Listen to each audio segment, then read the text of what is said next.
Boa noite a todos. Hoje, num formato um pouco diferente, mas que todos nós possamos compartilhar do desejo de buscar o entendimento que a doutrina espírita, o Evangelho do Cristo nos traz, para que possamos vivenciar melhor os momentos da nossa vida, especialmente esses que vivenciamos presentemente. Hoje, a nossa reflexão traz um questionamento. Qual é o nosso dever? Dever no dicionário significa possuir obrigações, estar em dívida. Temos que salientar que essa definição tem relação ao dever social, ao dever profissional. Mas também encontramos no dicionário uma definição que nos diz que o dever é a ação ou a forma de comportamento adequado e apropriado à ética e à moral. A forma de comportamento adequado e a moral, a ética e a moral, primeiro conosco mesmos e segundo em relação ao próximo.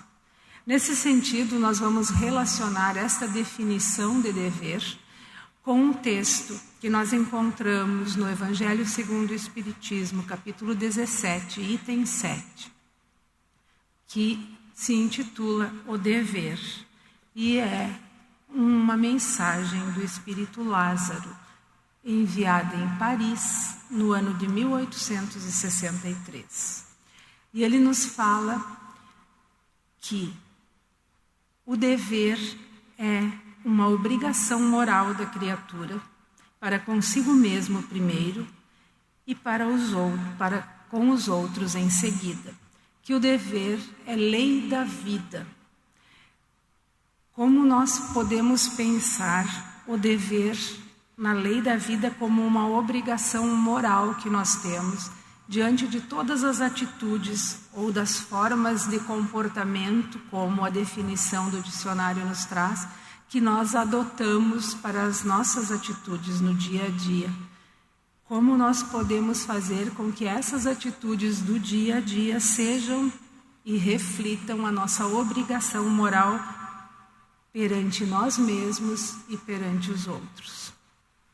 Em tudo, nas mais pequenas coisas, nas mais pequenas tarefas, assim como também nas grandiosas, nós vamos encontrar o dever. E é nesse sentido que ele nos diz, com ele, Lázaro nos esclarece, com ele nós nos deparamos nas mais ínfimas particularidades, como nos atos mais elevados. Evidentemente, ele está nos falando do dever moral. Também, outro questionamento que nós devemos nos fazer, e uma observação importante a fazer, é que esse dever moral que nós temos para com a vida, para conosco e para com os outros, ele é diferente do dever social, do dever profissional. Esse é explícito, ele é normatizado, ele está expresso nas leis que nós devemos seguir para bem conviver, para que haja ordem, para que haja equilíbrio social, para que as coisas aconteçam de acordo com o esperado. Também esse dever social e profissional, ele nos é cobrado, ele nos é exigido. Essa é uma das diferenças do dever moral que nós trazemos conosco pelo simples fato de existirmos.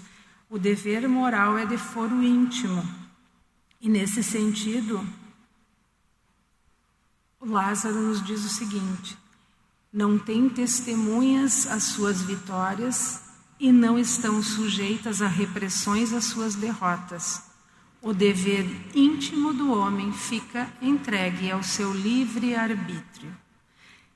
Mais uma questão que nós podemos salientar a respeito desse dever moral que trazemos conosco é de que, se ele é da ordem dos sentimentos e está colocado na condição de ser escolhido pelo ser, ele fica de difícil cumprimento.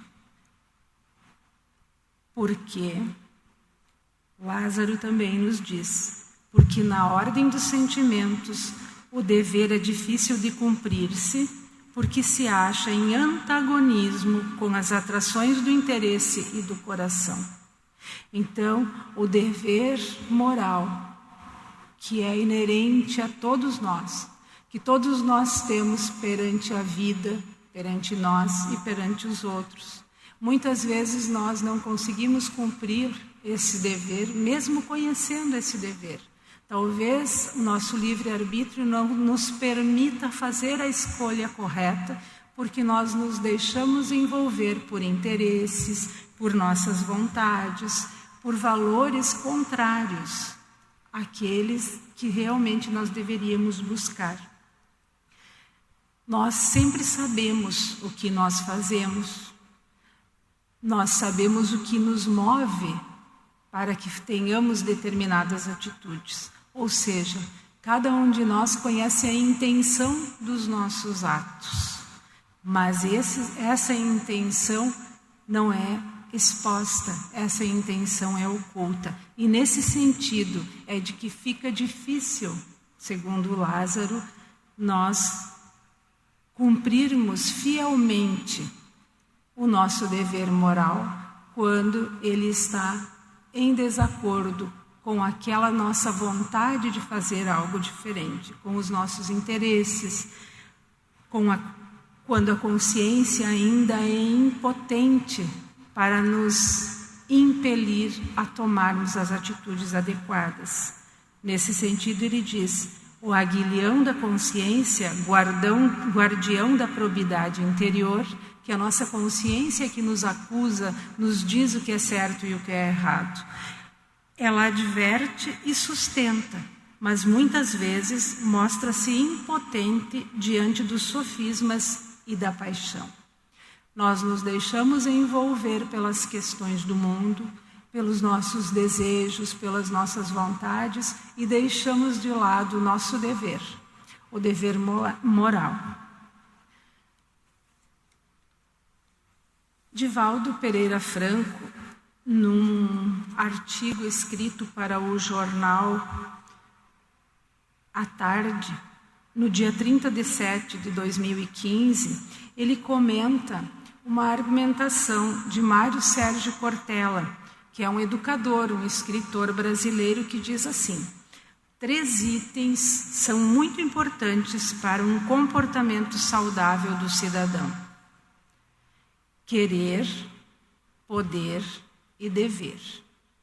3 itens são importantes para o comportamento saudável do cidadão.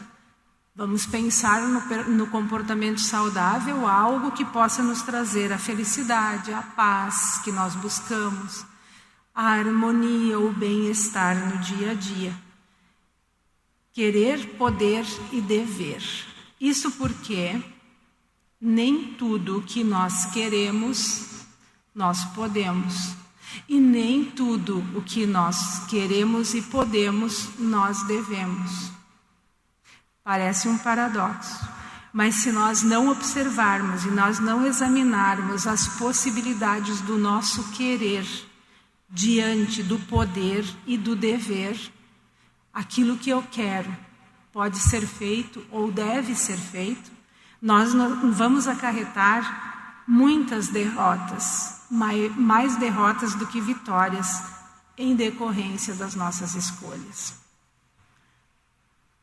Lázaro nos diz que o dever íntimo fica subordinado ao livre-arbítrio.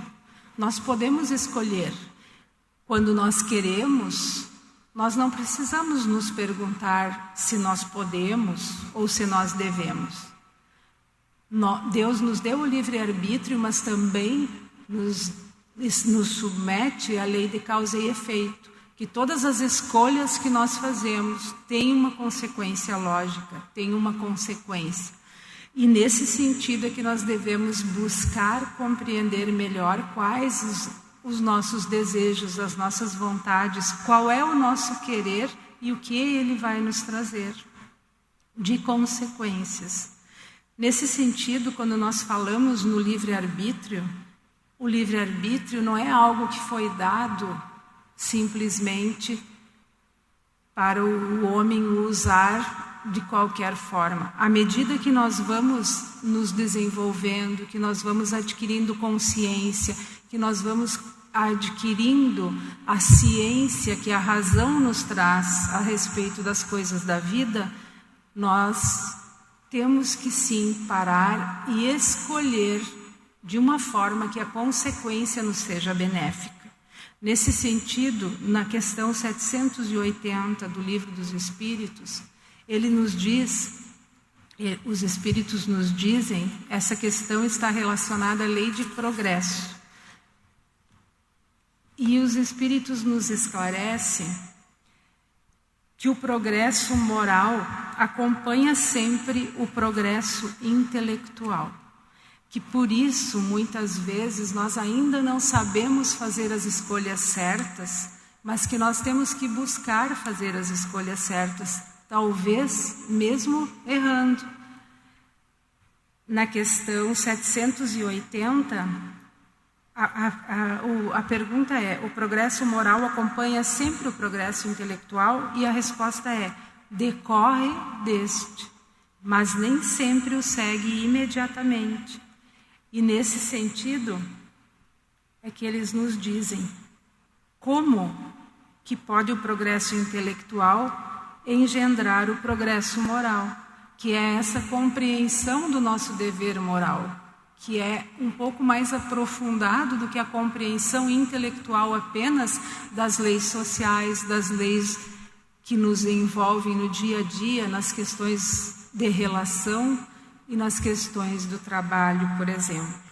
E eles nos respondem que o progresso intelectual pode nos engendrar esse progresso moral fazendo compreensíveis o bem e o mal. À medida em que nós, evoluindo, progredindo, estudando, compreendendo o mundo em que vivemos, nós vamos desenvolvendo essa racionalidade, esse intelecto, nós podemos escolher. O desenvolvimento do livre-arbítrio acompanha o da inteligência e aumenta a responsabilidade dos atos. Por isso, nós todos estamos no mundo em situações diferentes, em níveis evolutivos diferentes. A nossa responsabilidade em relação ao nosso dever moral para com a vida é relativa ao nosso desenvolvimento intelectual, a nossa capacidade de avaliar e fazer as melhores escolhas através do livre-arbítrio. Qual é, então, o nosso dever? Esses 3 verbos citados por Divaldo Franco nesse artigo, relacionados à fala de Mário Sérgio Cortella, eles nos trazem uma possibilidade de nós observarmos esse desenvolvimento moral em cada um de nós, para que nós possamos compreender, através desse desenvolvimento, quais são os nossos deveres. Primeiro, o verbo querer.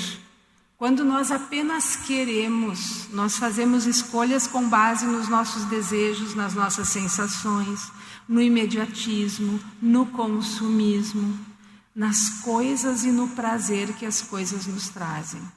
Essas são as escolhas para as nossas buscas no dia a dia, as nossas buscas das coisas do mundo, as nossas buscas nas relações, as nossas buscas, enfim, sempre saciando esse desejo de ter, de fruir. Esse verbo é a primeira etapa desse nosso desenvolvimento intelectual que acarreta esse dever moral.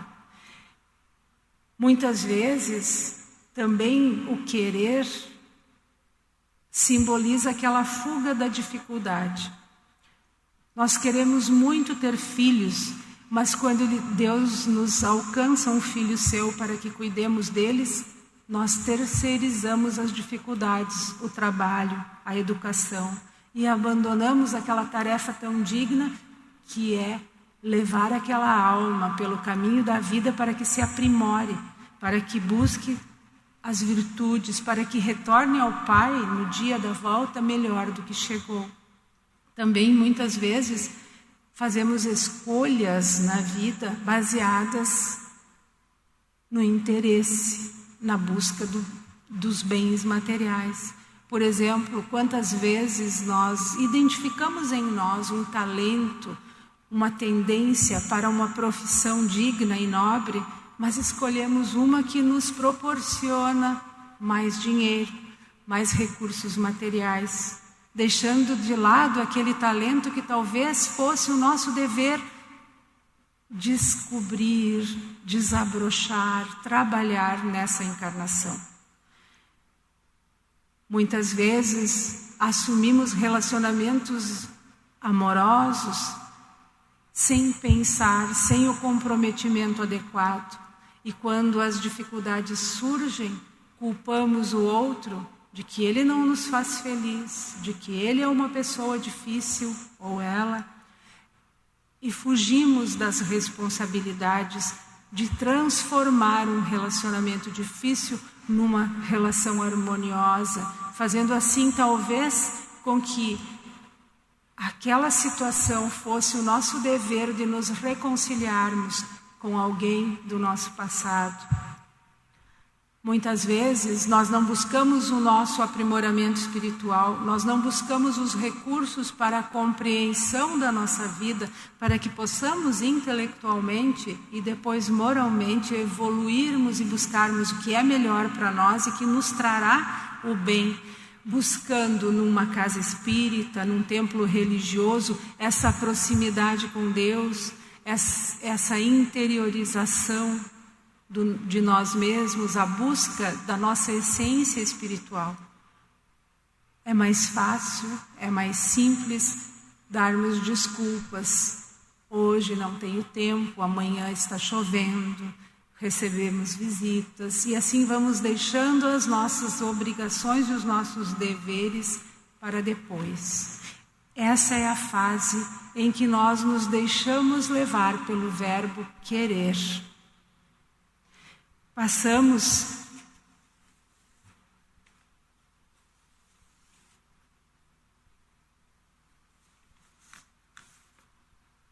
Passamos então ao verbo seguinte, que é o poder.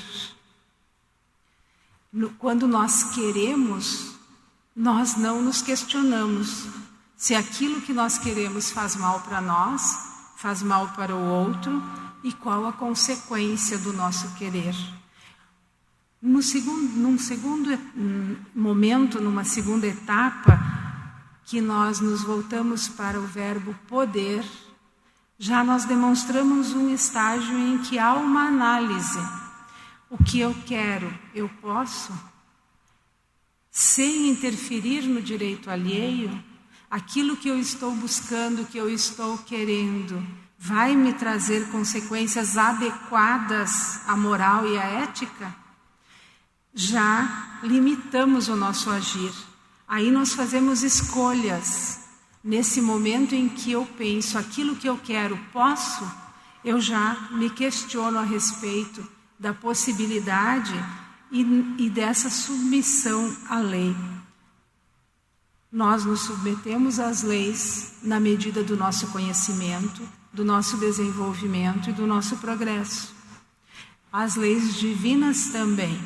Nós nos submetemos a elas a partir do momento em que nós percebemos que elas são para o nosso bem, que nós precisamos nos moldar às leis de Deus para que entremos em comunhão e em harmonia com Ele. E aceitamos muitas vezes essa pergunta de posso, podemos, mesmo que isso nos custe dor. E mesmo que isso muitas vezes nos faça renunciar. Nesse momento em que nós questionamos se aquilo que nós queremos nós podemos, é um momento em que nós já temos em nós aquela sensibilidade, aquela condição de avaliar que mesmo a renúncia dolorosa pelo dever é sempre melhor do que a dor do arrependimento. Aí nós já vislumbramos as consequências que uma dor maior pode nos alcançar. E a dor, quando nós falamos da dor, que muitas vezes dela nós fugimos, Lázaro nos diz que a dor criou Deus para todos os homens tornar iguais. Deus criou todos os homens iguais para a dor. A dor é aquilo que nos iguala. Pequenos, grandes, ignorantes ou instruídos, todos sofrem pelas mesmas causas, a fim de que cada um julgue em sã consciência o mal que pode fazer. Então, o nosso dever em relação com os outros, nós vamos compreender à medida que, quando alguém faltar com o dever em relação a nós, e isso nos causar dor, no momento em que nós tomarmos ou pensarmos em tomar uma atitude, será que podemos agir assim? Nós vamos nos questionar a respeito da dor que nós podemos provocar no outro. Lázaro também nos diz que a igualdade em face da dor é uma sublime providência de Deus, que quer que todos os seus filhos, instruídos pela experiência comum, não pratiquem o mal, alegando ignorância dos seus efeitos. Então, quando nós nos perguntamos, quero, mas posso, vem a questão também a respeito de se aquilo que eu quero e aquilo que eu posso não vai trazer uma dor a mim ou ao outro. E por fim, o terceiro verbo é o dever. O devemos. Quando nós nos questionamos a respeito do que devemos fazer, nós já estamos, como nos diz o Livro dos Espíritos, evoluídos a ponto de termos pelo menos as noções para o conhecimento do bem e do mal, de saber o que é certo e o que é errado. Buscamos fazer o melhor com vistas para um futuro, mesmo que no momento aquela circunstância não seja agradável, não seja aquela que gostaríamos de fazer. Mas essa consequência com vista para o futuro é o que nos trará essa consciência tranquila, a consciência tranquila do dever cumprido. Para que nós possamos vislumbrar um pouco melhor, exemplificar um pouco melhor, vamos lembrar de uma notícia que tomou os jornais no ano de 2005. Uma garota de 14 anos procurou a justiça, procurou a lei para que a lei permitisse, que o juiz autorizasse ela a interromper uma gravidez. A alegação é de que teria sido violentada. O juiz autorizou a interrupção da gravidez. E muitos médicos, vários médicos que foram procurados por essa garota, se negaram a fazer o aborto. Esse é um exemplo claro, mais do que claro, da consciência do dever. Eles estavam sendo liberados pela justiça, pela autorização do juiz a fazer aquele ato. Mas pelo dever de consciência, pela promessa que eles fazem, pelo juramento que fazem ao se formar, que vão defender a vida acima de qualquer coisa, recusaram-se a cometer esse ato. Esse é um exemplo de que, mesmo quando nós podemos fazer alguma coisa, se essa atitude for contrária àquilo que nós acreditamos que seja o nosso dever, nós não devemos fazer.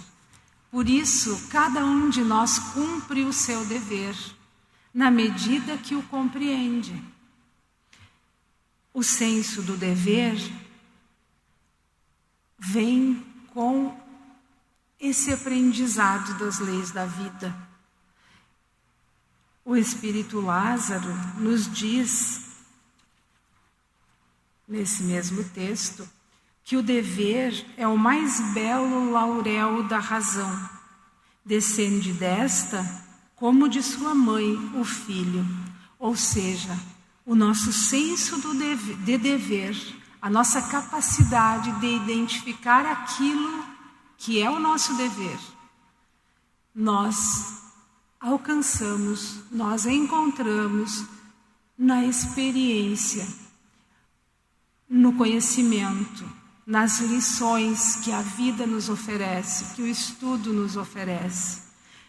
Nós vamos compreendendo esse dever à medida que nós vamos vivendo essas experiências. Por isso, talvez, essa questão a respeito do dever vem logo no Evangelho, no livro do Evangelho, vem logo a seguir a parábola do semeador, onde Jesus nos fala sobre diversos solos em que o semeador jogou a semente. Cada um de nós representa esses solos. Nós estamos em condições diferentes de receber as verdades, que é a palavra de Jesus, compreender qual a nossa missão na vida. Nós sabemos que temos uma missão na nossa reencarnação, que é o nosso aprimoramento moral, mas também sabemos que temos como missão, como dever, a contribuição para que a criação divina chegue ao objetivo almejado pelo Criador, que nós colaboremos com a criação. E nesse sentido é que cada um está em condições diferentes, em níveis de compreensão diferentes. Portanto, quando nós nos perguntamos qual é o nosso dever, para cada um de nós ele pode ter, em determinado momento, um significado diferente, um peso diferente. Mas nós que já estamos há muito tempo estudando, nos inteirando dessas leis da vida e buscando compreender melhor qual é o objetivo da nossa vida, o que devemos fazer para cumprirmos esse nosso objetivo, nós temos uma orientação segura. Jesus disse que a lei se resume em amar o próximo sobre todas as coisas, amar a Deus sobre todas as coisas e ao próximo como a nós mesmos. Nós ainda não conseguimos fazer isso, porque como nos disse Lázaro, esse nosso dever moral é íntimo de cada um e muitas vezes, submetido ao nosso livre-arbítrio, nós escolhemos a facilidade, porque ainda não compreendemos o que realmente vai nos trazer o bem, a felicidade que nós almejamos. Nós ainda não estamos preparados o suficiente, nós ainda não somos aquele terreno fértil que vai produzir com toda a sua capacidade. Nós compreendemos ainda a mensagem do Cristo, as leis da vida de forma fracionada, aos poucos, mas estamos a caminho e estamos todos juntos a caminho. Por isso Jesus nos recomenda que nós façamos uma escolha, principalmente quando nós não temos a certeza daquilo que devemos fazer, de qual é o nosso dever. E ele diz: entrai pela porta larga, não entrai pela porta larga. Estou confundindo. Isso está em Mateus capítulo 7, versículos 13 e 14. Não entrai pela porta larga e espaçosa, que é o caminho da perdição. Entrai pela porta estreita, que leva à vida. Essa vida, ela significa a felicidade, o bem-estar, a harmonia que nós buscamos todos os dias, que nós todos queremos, que nós almejamos, que nós sonhamos, que cada um de nós idealiza de uma forma diferente. Mas essa harmonia, esse bem-estar é essa vida de que Jesus nos fala. Ele diz que aquele que entrar pela porta estreita vai encontrar essa vida. E a porta estreita é seguir o seu exemplo. seguir o seu exemplo e fazer o que ele diz que é o mandamento maior, que é amar a Deus e ao próximo como a nós mesmos. Quando nós não conseguimos ainda fazer isso, é porque talvez nós não tenhamos em mente a grandiosidade do momento em que vivemos. Nós não temos em mente ainda o quão precioso é o maior recurso que Deus nos deu, que é o tempo. O tempo dessa nossa reencarnação para trabalharmos essas dificuldades que ainda temos, para deixar de lado o nosso querer e buscar o que podemos e o que devemos fazer. A porta estreita representa esforço, trabalho, recomeço, porque toda vez que nós nos colocarmos nesta empreitada de buscarmos cumprir com o nosso dever na vida, nós vamos errar, nós vamos cair, mas recomeçar, levantar, retomar o caminho também é nosso dever. No mesmo sentido, Kardec nos esclarece em relação ao verdadeiro espírita, quando ele nos diz: reconhece-se o verdadeiro espírita pela sua transformação moral e pelos esforços que faz para domar as suas más inclinações. Ele não nos diz que reconhecemos o cristão, o bom espírita, pela sua perfeição moral, porque nenhum de nós é perfeito no mundo em que vivemos. Nós estamos vivenciando esta reencarnação buscando essa perfeição possível, mas que não será alcançada agora e nem em várias outras. Deus nos dá o tempo, a oportunidade da reencarnação, nos dá o direito de escolher diante de todas as oportunidades que a vida nos oferece, diante das menores atitudes que temos que tomar, até diante das maiores circunstâncias da nossa vida. Ele nos oferece essa possibilidade de escolher o que queremos fazer, o que podemos e o que devemos. À medida que nós vamos evoluindo, que nós vamos raciocinando, e aí vem a fé raciocinada, que nos traz a capacidade de usar o nosso intelecto, nossa capacidade de observação, de análise, para fazermos as melhores escolhas. Na questão 909 do Livro dos Espíritos, Kardec questiona: poderia o homem, pelos seus esforços, domar as suas más inclinações? E eles respondem sim, frequentemente, com esforços insignificantes.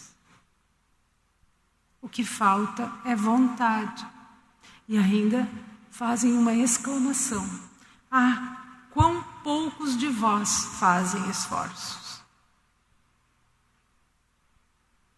Portanto, qual é o nosso dever? O nosso dever não vem explícito, escrito, num código de ética, num código civil, como as leis que regem a nossa sociedade.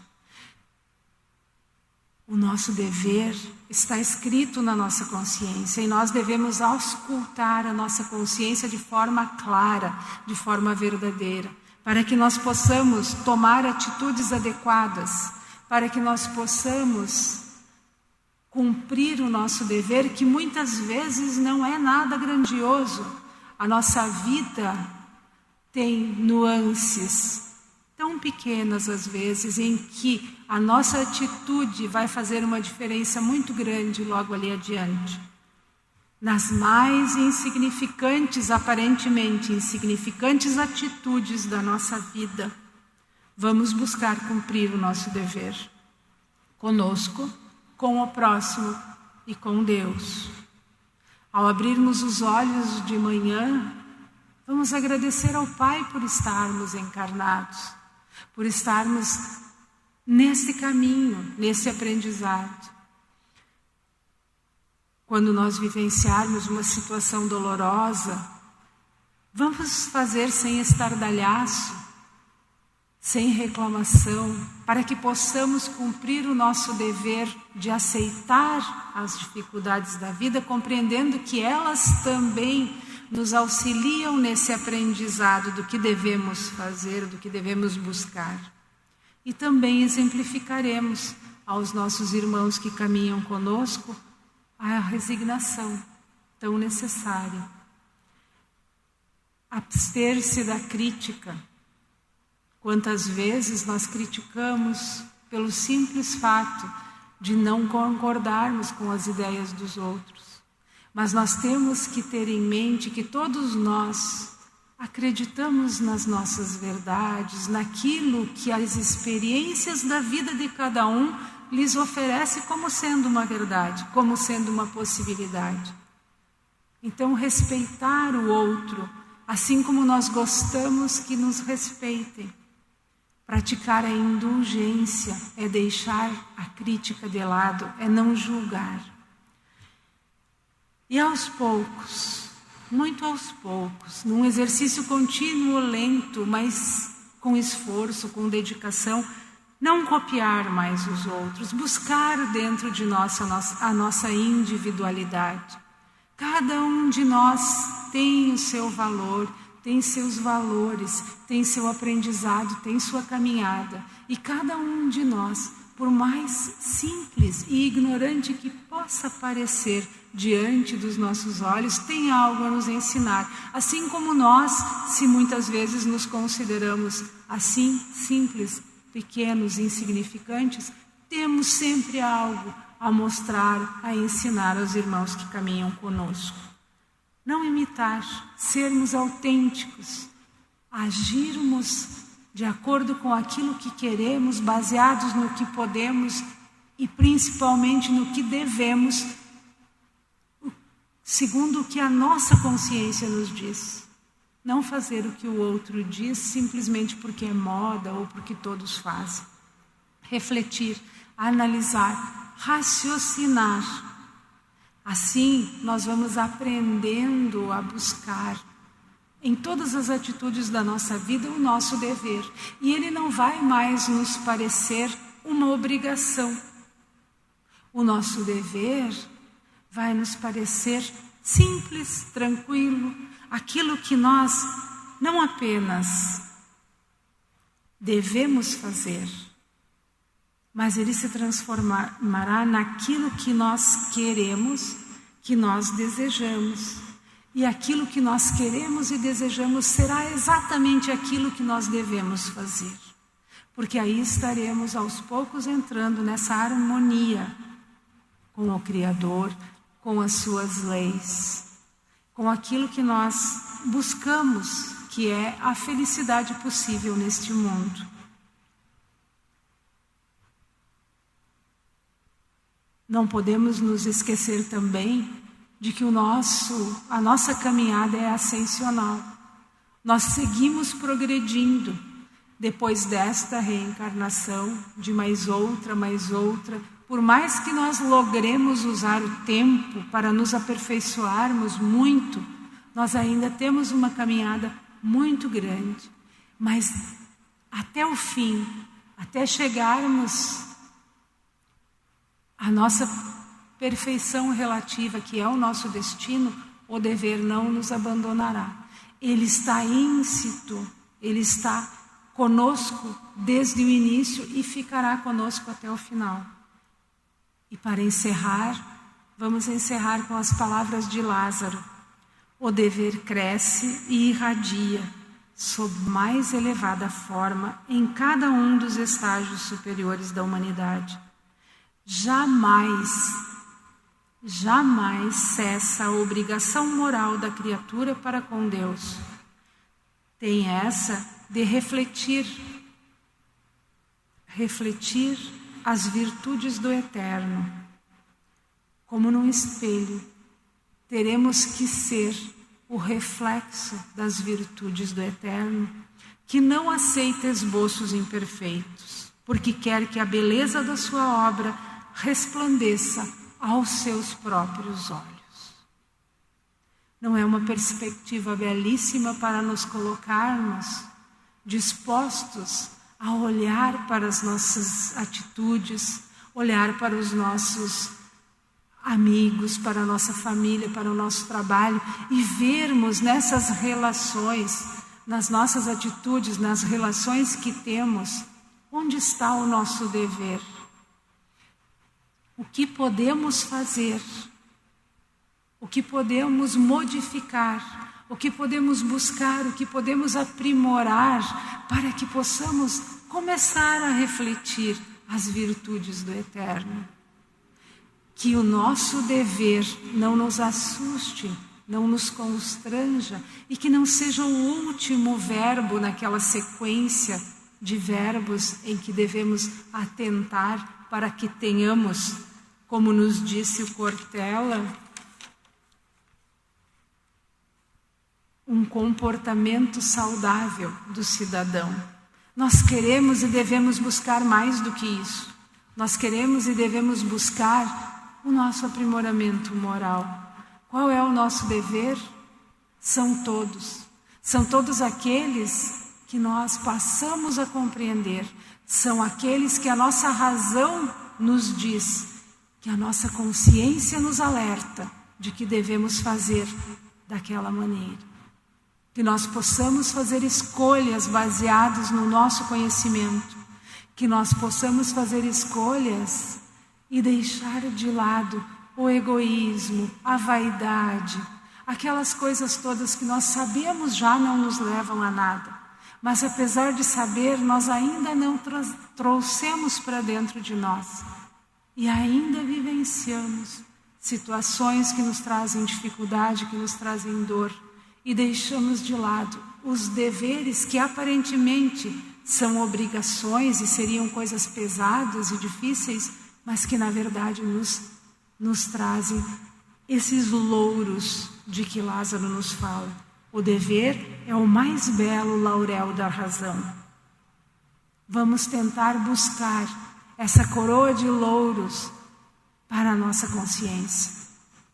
Que nós possamos agir no dia a dia, buscando coadunar as nossas atitudes com as leis divinas, com o ensinamento do Cristo e principalmente com os esclarecimentos que a doutrina espírita nos traz.